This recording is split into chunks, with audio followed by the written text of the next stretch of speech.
través de la señal de Radio Nuevo Mundo, presentamos el programa Academia Libre, un espacio que sintoniza con la actualidad educacional, el desarrollo científico y el mundo de las artes. Aquí la Universidad Pública pone sus micrófonos al aire. Con ustedes, David Evia. Vaya nuestro saludo a todos los auditores de Radio Nuevo Mundo que a esta hora sintonizan la emisión de Academia Libre, donde la educación, las ciencias y las artes confluyen para hacer de la creación de conocimiento un espacio público. Me acompañan Cristian Castro y Macarena Castro. Hola David y Macarena. Hola. Hablamos sobre actualidad en educación a esta hora en Academia Libre. Nos vamos a referir específicamente a los más recientes datos relativos a la persistencia de colegios monogenéricos en el país. En Chile quedan 361 colegios monogenéricos. Eso es menos de un 2,5% de los establecimientos del país y la cifra va a la baja, considerando que hasta 2020 eran 409 los que recibían a estudiantes de un solo sexo. La creación de los colegios monogenéricos estuvo enfocada en diferenciar la educación de niños y niñas para preparar a hombres trabajadores y mujeres esposas y madres. Esto se perpetuó hasta los 60, que vino la primera reforma educativa y se empezaron a masificar los colegios mixtos e instaurar la idea de homogeneizar el currículum para educar a niños y niñas por igual, contextualiza Macarena Vargas, encargada de género del Centro Saberes Docentes de la Universidad de Chile. En efecto, la masificación de lo mixto o plurigenérico, como se le ha comenzado a llamar, ha llegado a tal punto que según el último registro del Ministerio de Educación, hasta 2021 son apenas 139 instituciones exclusivas para mujeres y 222 para hombres en el país. La región metropolitana es la que, tanto de hombres como de mujeres, tiene más establecimientos de este tipo, 33 femeninos y 34 masculinos. En el caso de estos últimos, la sigue de cerca la Araucanía con 32 y la región de los lagos con 31. En cuanto al tipo de sostenedor, los municipales son los que tienen más establecimientos de mujeres, 62, y de hombres, 118, seguidos por los particulares subvencionados con 54 y 73 respectivamente. A su vez, hay regiones que no cuentan con ningún establecimiento municipal monogenérico, como Atacama o Arica y Parinacota, y solo Aysén no tiene colegios de un solo género de índole particular subvencionado. Eso se repite en muchas más regiones en otro tipo de sostenedor. Arica y Parinacota, Atacama, Coquimbo, O'Higgins, Maule, Ñuble, la Araucanía, los ríos, los lagos, Aysén y Magallanes no tienen colegios particulares que solo reciban a mujeres o a hombres. Y mientras para algunos sostenedores de instituciones monogenéricas es parte de sus cimientos el mantenerse como tal, otros ya viven o vivirán sus procesos de transformación. En el caso de los primeros está la red SEDUC ligada al Opus Dei de particulares pagados que tiene a los colegios de mujeres de Los Andes, Huelén y Los Alerces, y los de hombres Tabancura, Cordillera y Huinganal. Más que pensar en cambiar un modelo que nos ha dado buenos resultados y que añade pluralidad al panorama educativo, nos ilusiona mejorarlo incorporando aspectos que lo hagan todavía más fecundo, señala Gonzalo Celis, director de formación y estudios de la red SEDUC. En la misma línea, el Colegio Montemar de Concón solo acoge a hombres y, según Héctor Valenzuela, su director, no está en los planes cambiar. En una sociedad libre y democrática deben existir alternativas de educación tanto mixta como diferenciada, por lo que no contemplamos la idea de transformarnos y creemos que es importante ser una opción para esas familias que consideran beneficiosa esta modalidad, dice. En la vereda de enfrente es posible encontrar diversos ejemplos de establecimientos que pasaron o pasarán de ser monogenéricos a mixtos. Quizá el Instituto Nacional sea el más emblemático de ellos, pero no es el único. Este proceso comienza con el estudiantado y está planificado para desarrollarse durante este año con todos los actores de las comunidades escolares, dice Marcela Bornand, coordinadora comunal del área de género de la Dirección de Educación de Santiago, municipio liderado por Iracy Hasler, quien en su campaña adelantó que se avanzaría hacia la transformación de los 9 establecimientos municipales monogenéricos que quedaban en la comuna. Esperamos próximamente resolver temas legales vinculados con infraestructura que hoy son obstáculos para transformar otro liceo monogenérico a plurigenérico. Esperamos en mayo, es decir, en este mes, tener noticias al menos en relación con un liceo, añade la coordinadora. En Melipilla seguirán esos pasos. Luego de una consulta a la comunidad del Colegio Ignacio Serrano, la sorpresa, dicen desde el municipio, fue grata al saber que la mayoría anhelaba abrir las puertas de la escuela, hasta ahí la única monogenérica de la comuna, a las mujeres.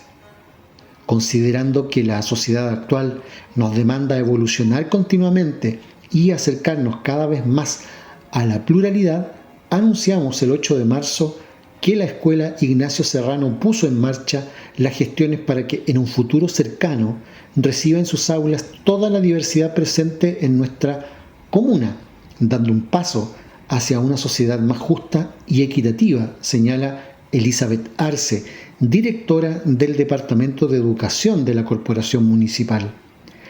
Ejemplos como el de Santiago y Melipilla no son aislados. En San Antonio, el Liceo de Mujeres Santa Teresita de Llolleo, que es particular subvencionado, también tiene en el horizonte el mismo cambio. Nuestro enfoque es de un colegio de mujeres que se transforma en mixto. Los alumnos van a tener un perfil muy distinto respecto a la imagen de la mujer. Respeto por ella, el papel que cumple en la sociedad y entender que son ellos los que se tienen que adaptar. Van a tener una mentalidad distinta, asegura Alejandro Pereira, director del establecimiento, quien cuenta que esto se hará en un plazo máximo de 5 años. La red de colegios CIP, Corporación de Derecho Privado, que cuenta con 17 establecimientos, es otro ejemplo. Ellos tienen 2 instituciones 100% de mujeres, Francisco Arriarán de Santiago y Arturo Toro Mayor de Independencia, y una mixta, Presidente Alessandri hasta kinder, pero de hombres de primero básico a cuarto medio. Y mientras este último ya vive su proceso de transformación, que avanza año a año, los de mujeres analizan si seguirán los mismos pasos. Estas decisiones deben implicar siempre procesos participativos y de diálogo, detalla Santiago Blanco, gerente general de CIP, que se explaya sobre las consultas que realizaron para decidir el futuro del Colegio Presidente Alessandri en 2019. Los resultados arrojaron una muy clara preferencia por transitar a un colegio mixto, tanto en la opinión de profesores como apoderados y estudiantes. Fue una decisión que hizo total sentido a la comunidad. ¿Qué beneficios ven en esta transformación? Lo importante está en poner en primer lugar los objetivos del proceso educativo, señala Blanco, quien agrega que es interesante relevar que muchos de los beneficios de la propia literatura ha documentado que precisamente es eso lo que consigue una comunidad de este tipo. Por ejemplo, el desarrollo más profundo de habilidades de interacción social y conductual. Estos procesos de cambio, sin embargo, deben llevarse con cautela. Hay que ser súper cuidadosos. No puede ser que un colegio de hombres integre mujeres sin tener la preparación de los adultos, expone Claudia Matus, directora del Centro de Justicia Educacional y académica de la Facultad de Educación de la Universidad Católica. Y añade, no tiene que ver con que se lleven bien o se respeten, es algo más complejo. Los típicos talleres no sirven, porque el hábito de pensar a mujeres de una manera y hombres de otra está súper instalado. No te das ni cuenta, dice. Decisiones más o menos Lo cierto es que los colegios monogenéricos van a la baja sostenidamente desde hace algunos años, con transiciones emblemáticas como la que señalábamos del Instituto Nacional, el Colegio San Ignacio, el Bosque o el Liceo Lastarria.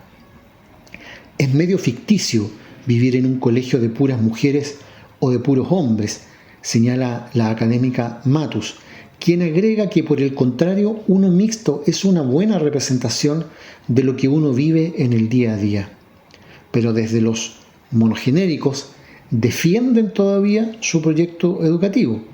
Valenzuela, el director del Montemar de Concón, asevera que, aunque no están en contra de la educación mixta, han optado por la modalidad monogenérica porque consideran que niños y niñas muestran diferencias en su proceso de desarrollo, en su forma de aprender y en sus motivaciones e intereses. Es una opción que nos ha funcionado muy bien y que les hace sentido a las familias que nos han elegido. María José Ortúzar, directora del Colegio Femenino Albamar, también de Concón, refuerza el punto y asegura que no representa un dogma. Sí cree que la educación diferenciada potencia las oportunidades de cada sexo e incluso fortalece la igualdad entre hombres y mujeres. Y desde SEDUC, Gonzalo Celis entrega argumentos para defender el modelo monogenérico. Si educar es ayudar a crecer, el hacerlo considerando con especial atención los distintos ritmos de maduración de hombres y mujeres fortalece la personalización de la formación, aspecto fundamental del proyecto educativo de los colegios de SEDUC, expone.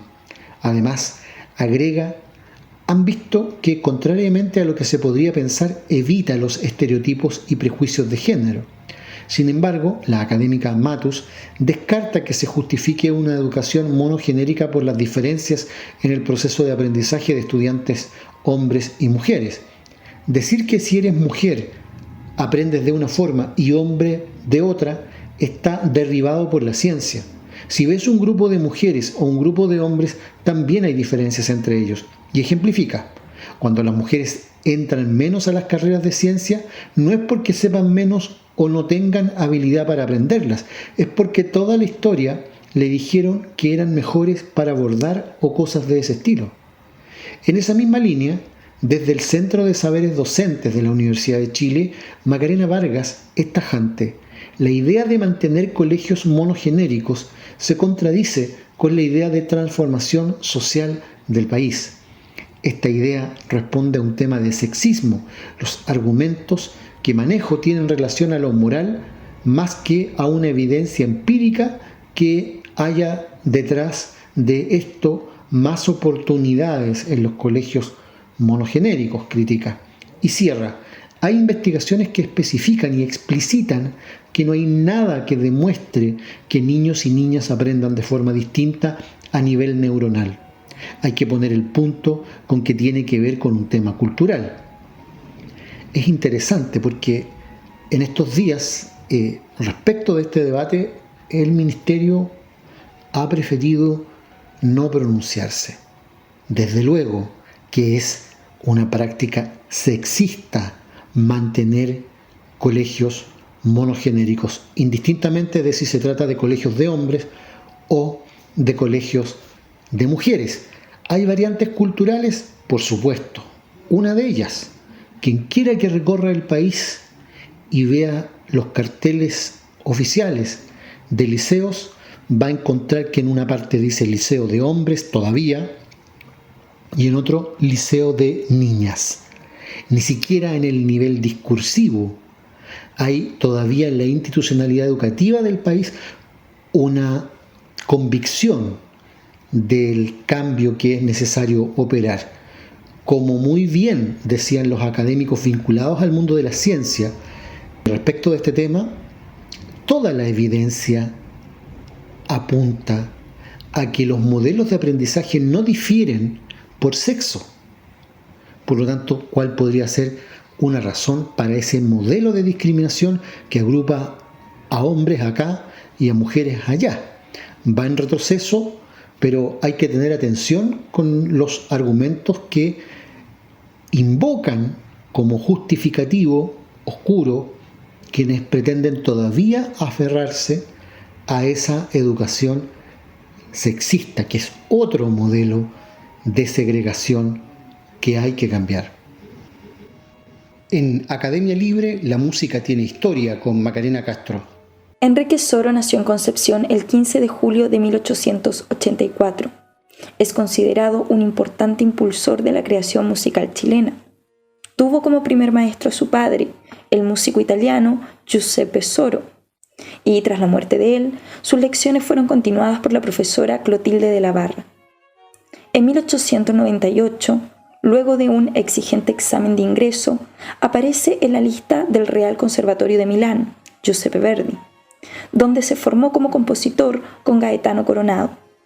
Cuando regresa a Chile en 1905 y con solo 21 años de edad, asume la subdirección del Conservatorio Nacional, como compositor, pianista y director, lo que le permite influir de forma decisiva en el desarrollo de la música en el periodo que va de 1900 a 1930.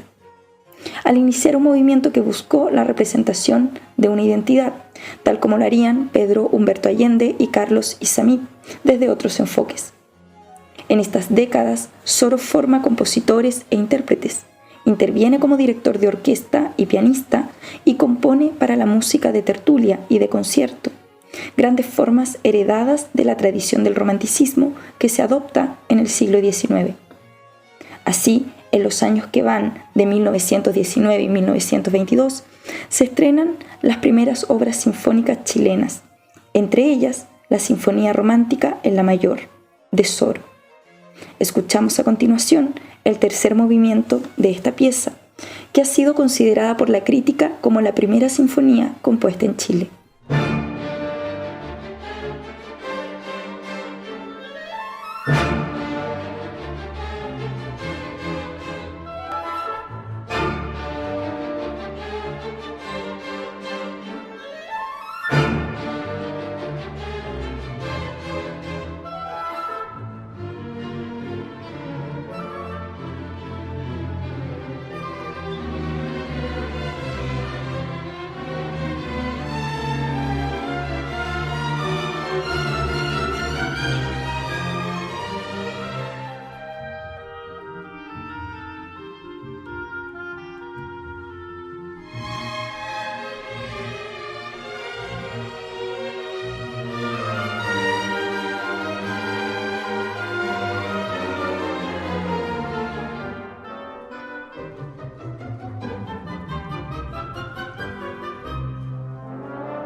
Escuchábamos el tercer movimiento de la Sinfonía Romántica en la mayor, interpretada por la Orquesta Sinfónica de Chile, compuesta por Enrique Soro en 1920.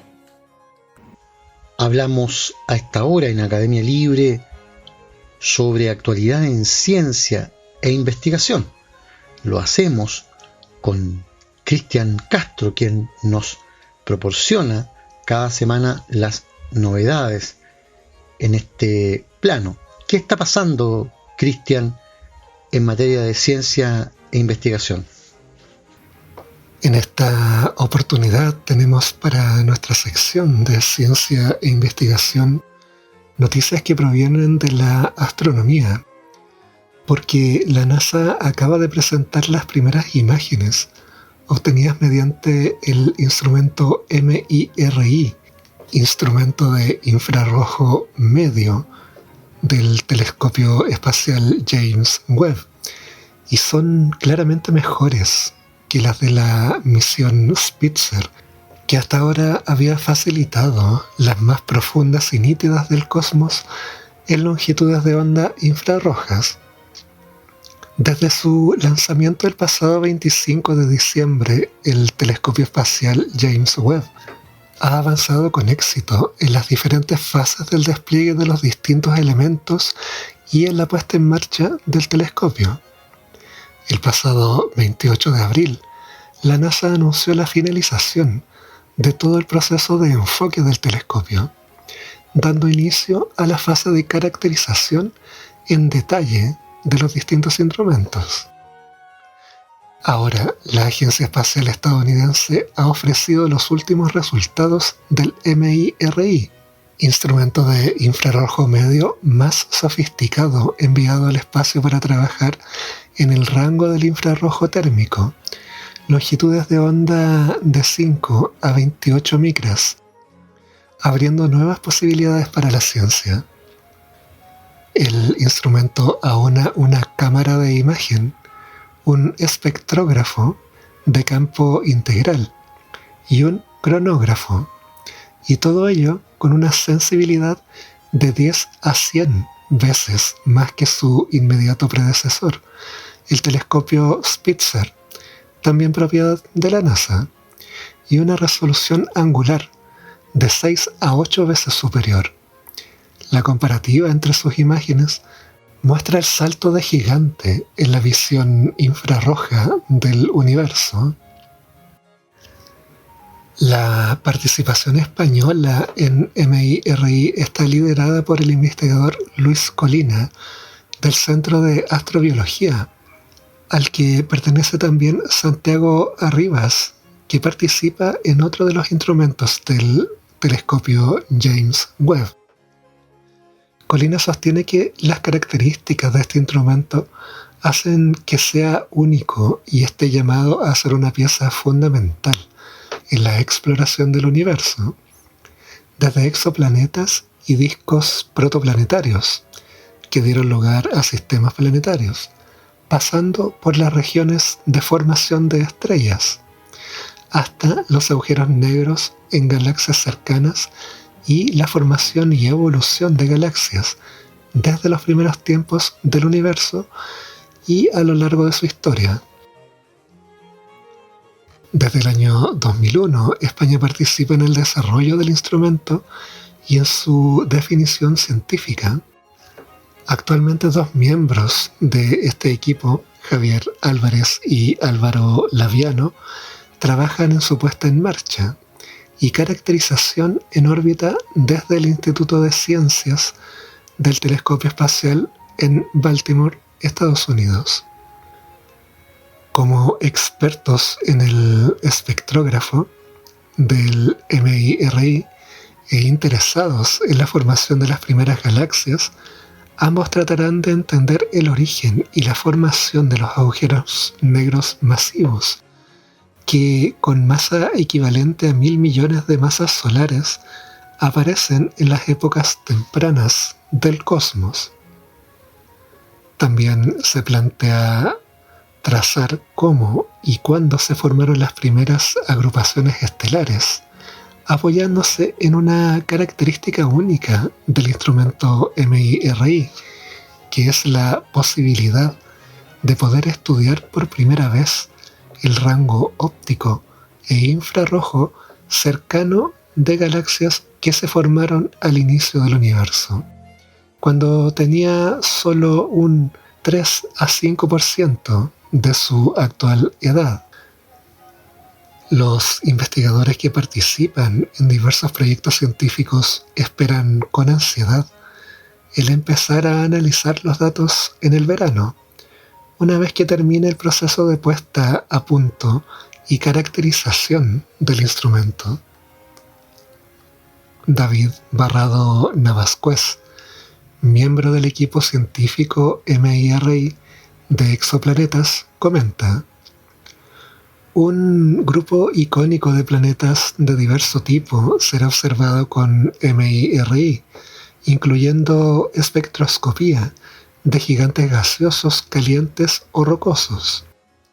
También será uso del cronógrafo para obtener imágenes directas de planetas masivos y relativamente jóvenes.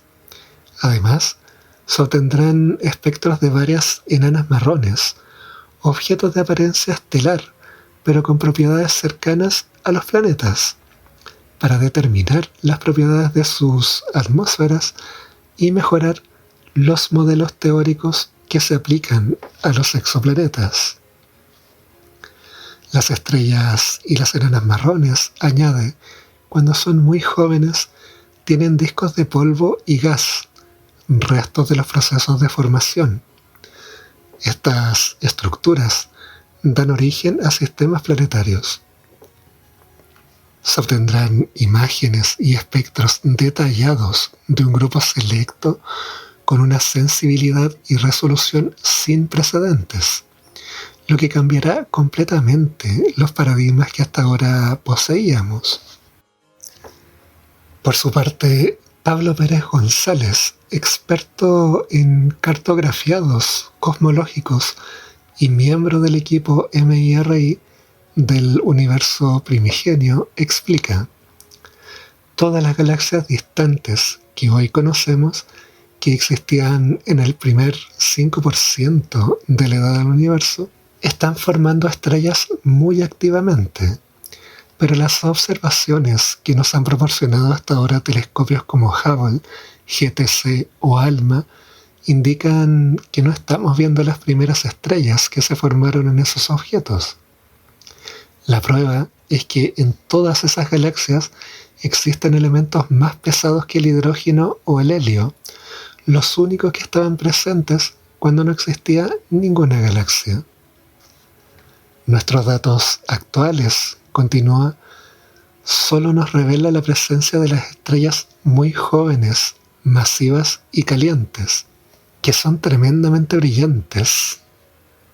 MRI, de manera única y gracias a su sensibilidad y resolución espacial, nos dará información sobre estrellas más viejas, más pequeñas y evolucionadas que están presentes en esas galaxias diferentes, que dominan su masa total y que hasta ahora han permanecido completamente ocultas a nuestros telescopios, cegados por las muy brillantes estrellas jóvenes.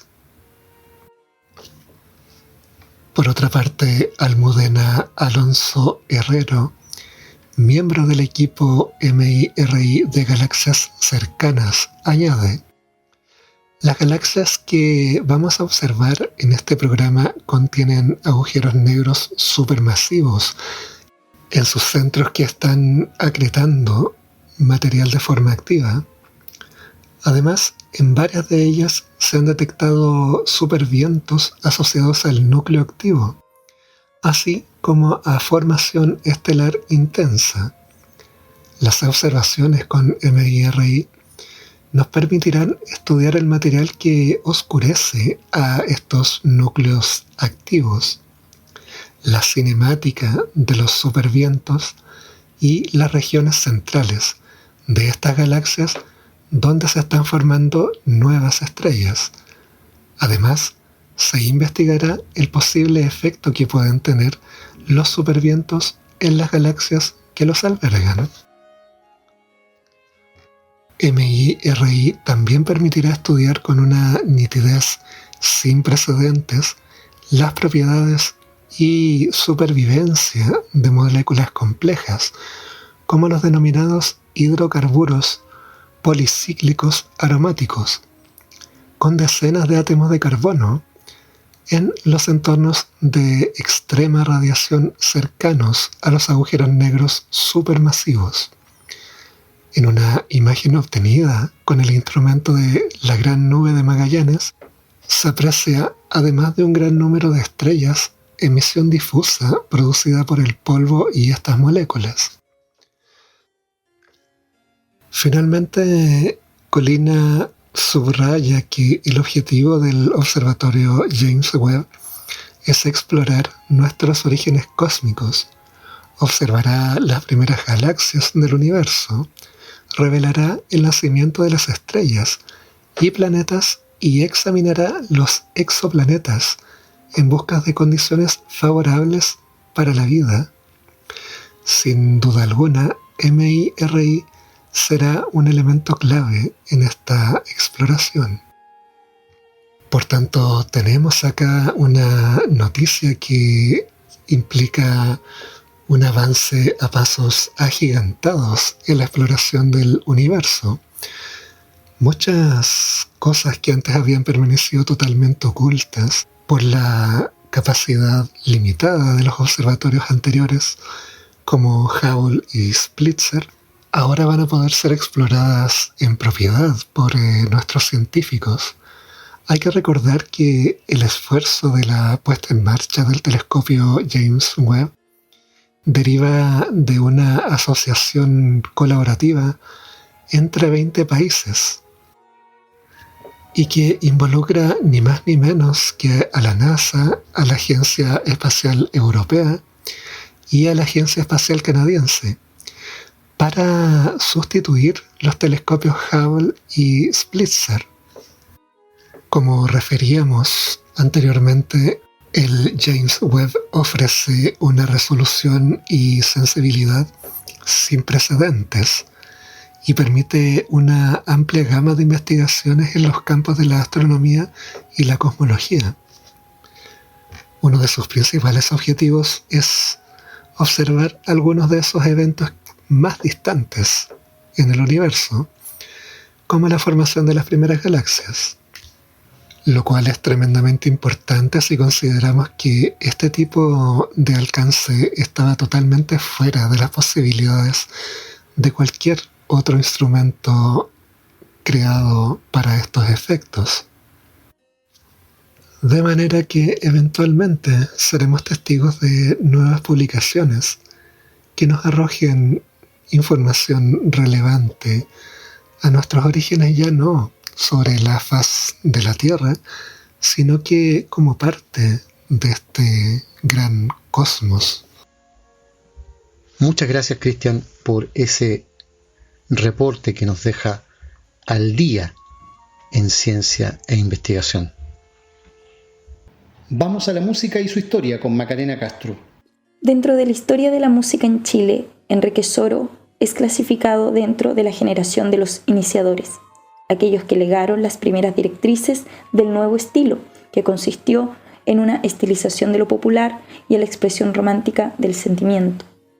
En 1915, Soro se preparaba para viajar a Estados Unidos, con el objetivo de presentar su himno en el segundo Congreso Científico Panamericano, el que había compuesto por haber ganado el concurso para proveer a estos congresos de un himno, según lo acordado en el primero que se realizó en Chile a fines de 1908. Durante su viaje fue invitado a mostrar su música en diferentes salones y trabó amistad con el músico mexicano Julián Carrillo.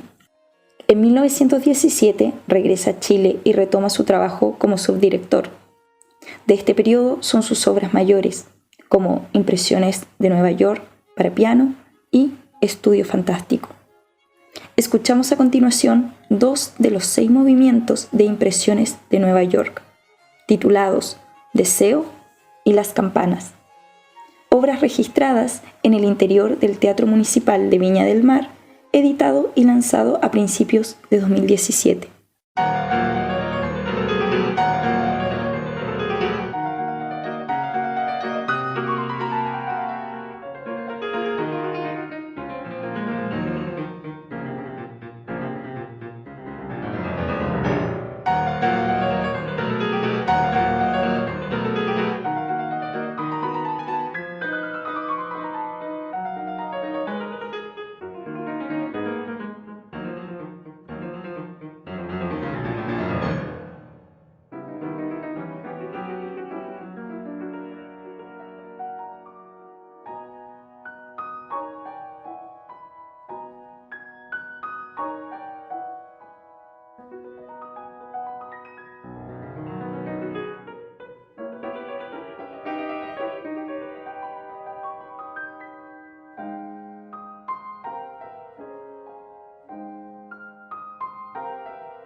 Escuchábamos Deseo y Las campanas, de Impresiones de Nueva York, de Enrique Soro, obra compuesta en 1919. Hablamos de arte y cultura en Academia Libre y en esta ocasión lo hacemos para compartir una primicia con nuestros auditores, una novedad que se relaciona con uno de los más grandes dramaturgos chilenos. Teatro completo de Juan Vera es el título del volumen que por primera vez reúne los textos fundamentales que escribió Juan Vera de cara al trabajo sobre las tablas. Es una obra que recién ahora ve la luz bajo el sello de editorial Mala Madre. Es un trabajo de edición y recopilación de la obra de Juan Vera que sabemos será presentado el próximo 27 de mayo en un lugar por confirmar, pero de la comuna de Recoleta. Este volumen, amplísimo de más de 500 páginas, es gestión del productor teatral chileno Fais Machini Pará, quien además prologa el libro con palabras que queremos compartir con los auditores porque presentan un perfil importante tanto del sentido que tiene haber reunido las obras de Juan Vera como para comprender la dimensión biográfica y autoral de este gran dramaturgo chileno. Dice Fais Machini en la presentación de este volumen: este libro presenta la dramaturgia de Juan Vera Aldunce de manera cronológica. Hay un número importante de papeles en que se identifican obras inconclusas que no se pueden reconstruir. En otros casos existen relatos de ciertas obras, pero no se ha podido recobrar la obra escrita. Tanto la historia de Juan Vera, su dramaturgia y la historia de la compañía de teatro El Riel son temas de gran profundidad que merecen un desarrollo extenso y meticuloso. Para el propósito de este prólogo, me centraré en su dramaturgia, explicando cómo se estructura y relaciona con la totalidad de su obra, pero no sin antes describir un panorama muy general de su historia y la de la compañía que fundó, con el fin de contextualizar el contenido de sus textos y el proceso histórico por el que atraviesan y se inscriben. Después de pasar por la Escuela de Teatro de la Universidad de Chile, Juan Vera desarrolla su trabajo teatral en el Teatro Nuevo Popular y después en el Centro de Reforma Agraria Cera, Vietnam, montando 5 obras durante la Unidad Popular con un elenco compuesto por campesinos. Ya desde este período, Juan Vera estaba buscando ocupar los espacios periféricos donde el teatro no llegaba. Tras el golpe de Estado, sufre el exilio junto a su familia, cruza en citroneta a Argentina, luego a Bolivia y Perú, y en cada uno de estos lugares se establece y desarrolla teatro. Posteriormente, viaja a Escocia, donde reciben asilo político. Al enterarse de que llegan a Inglaterra, un grupo de actores chilenos exiliados abandonan su asilo y viajan a Londres para hacer teatro. El proceso de Inglaterra dura desde el año 1974 hasta 1979, años en los cuales desarrolla gran cantidad de actividad teatral, y de todo este trabajo, una de las obras que tuvo mayor preponderancia fue El mecánico de los 12 cambios, escrita y dirigida durante la Unidad Popular y vuelta a montar en Inglaterra, traducida al inglés como Alfredo Galvez, 12 Shifts of Year, por las compañías Recreation Ground en 1976 y Half Moon Theatre Company en 1978. Al final de este proceso, Juan Vera forma parte de un taller de dramaturgia dirigido por Harold Pinter, quien manda a todos sus estudiantes a realizar un texto con el pie forzado del río Támesis. Tras mucho deambular por las orillas del río y sin saber qué escribir, Juan Vera se sentó en un pub que le llamó la atención por los decorados y pidió una pinta de cerveza. En los muros del local vio recortes de diarios sobre la Guerra del Pacífico. Dejó la pinta y se fue a una biblioteca a investigar. Tras la investigación, descubrió la correspondencia que se enviaba Thomas North y Randolph Churchill para planear la Guerra del Pacífico y así explotar el salitre, aliándose con la oligarquía chilena para evitar el impuesto peruano y fomentando la guerra entre pueblos hermanos. Así es como escribe la obra Thames Nitrate Company, que se volcó al español luego bajo el título de El Salitre o cómo el Banco de Inglaterra ganó la Guerra del Pacífico. Este es uno de los hitos importantes en la historia de Juan Vera, porque luego de esa obra, el Art Council de Inglaterra le otorgó una beca con la que pudo volver a Chile el año 1979, en plena dictadura y bastante prematuro para la mayoría de los retornos de exiliados. En Chile trata de reinsertarse. Entre sus actividades, trabajó con la revista Seneca y durante ese periodo termina de escribir La Guerra de la Sopa. El año 1981 se reúne con un grupo multidisciplinario, entre los que estaba Mario Villatoro. Fundan la compañía de teatro El Riel, al alero del sindicato ferroviario Santiago Watt, y el año 1982 estrenan en el mismo sindicato la obra La 504, bautizada así por un modelo de ferrocarril. La 504 nos permite entender todo el proceso posterior, desde el año 1982 hasta el término de la dictadura. Es una obra sobre la vida de los ferroviarios montada en el sindicato de ferroviarios. Esto es clave para visualizar en dónde se estaba insertando Juan Vera. Claramente no estaba apelando a los teatros establecidos, sino que estaba convirtiendo los sindicatos y otros espacios de carácter popular en teatros. De esta manera, todas las obras de El Teatro El Riel se montarían en espacios no convencionales, en resistencia a la dictadura y generando discusión política, foros y proponiendo contenidos que exponen los derechos laborales, la conciencia de clase y la denuncia de las violaciones a los derechos humanos por parte de la dictadura. Sus próximas obras serán El Relevo, que trata de un ferroviario y su pareja, Los Rompehuelgas, sobre mineros, y La Catalina, sobre pescadores artesanales.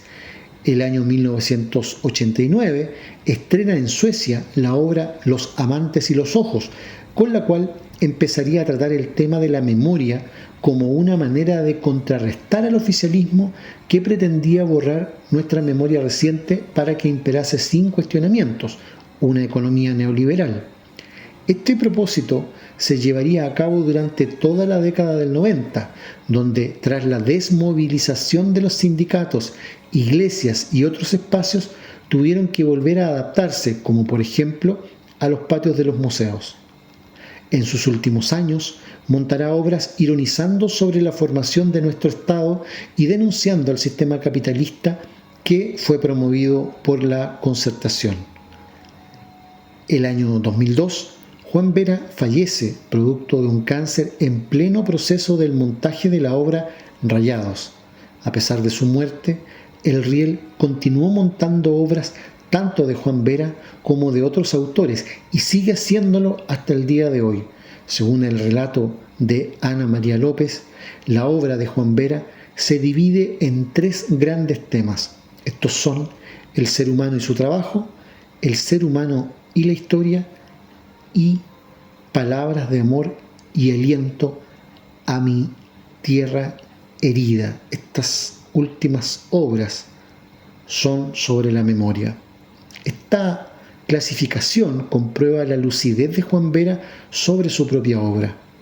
Sin embargo, podemos identificar un cuarto grupo al que definiremos como la obra póstuma, encontradas entre sus escritos, pero que no fueron montadas por Juan Vera. Es la presentación que hace Fais Maccini de este precioso libro, Teatro Completo, de Juan Vera, otro gran proyecto de editorial Mala Madre, que, repetimos, en un lugar aún por confirmar, será presentado el próximo 27 de mayo en la comuna de Recoleta. Muy bien por el Teatro Nacional, excelente por el Riel. Felicitaciones a Fais Maccini por este brillante cometido, y qué bueno por la memoria de todos los chilenos. Concluye aquí en Radio Nuevo Mundo esta emisión de Academia Libre, un programa producido por la Comisión Ejecutiva de la Universidad. En los mandos técnicos, Francisco Navarro, y en los micrófonos, Macarena Castro, Cristian Castro y David Evia. Agradecidos de su sintonía, nos encontraremos la próxima semana. Hasta entonces. Nos vemos. Hasta pronto.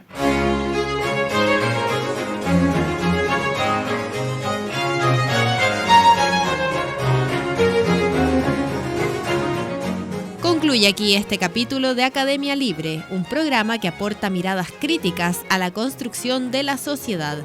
Hasta una próxima oportunidad.